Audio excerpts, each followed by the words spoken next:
Ezekiel 5. And you, O son of man, take a sharp sword, use it as a barber's razor, and pass it over your head and your beard. Then take balances for weight, and divide the hair. A third part you shall burn in the fire in the midst of the city, when the days of siege are complete.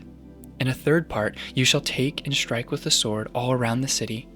And a third part you shall scatter to the wind, and I will unsheath the sword after them. And you shall take from these a small number, and bind them in the skirts of your robe. And of these again you shall take some, and cast them into the midst of the fire, and burn them in the fire. From there a fire will come out into all the house of Israel. Thus says the Lord God, this is Jerusalem. I have set her in the center of my nations, with countries all around her. And she has rebelled against my rules by doing wickedness more than the nations, and against my statutes more than the countries all around her, for they have rejected my rules and have not walked in my statutes. Therefore, thus says the Lord God, because you are more turbulent than the nations that are all around you, and have not walked in my statutes or obeyed my rules, and have not even acted according to the rules of the nations that are all around you.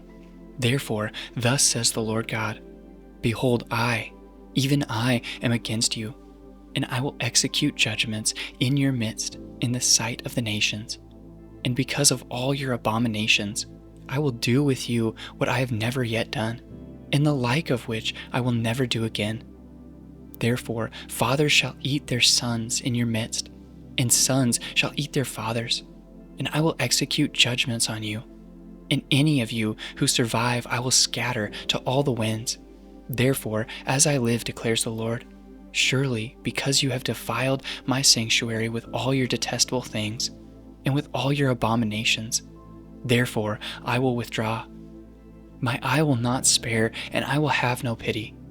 A third part of you shall die in pestilence, and be consumed with famine in your midst. A third part shall fall by the sword all around you, and a third part I will scatter to all the winds, and will unsheath the sword after them. Thus shall my anger spend itself, and I will vent my fury upon them, and satisfy myself.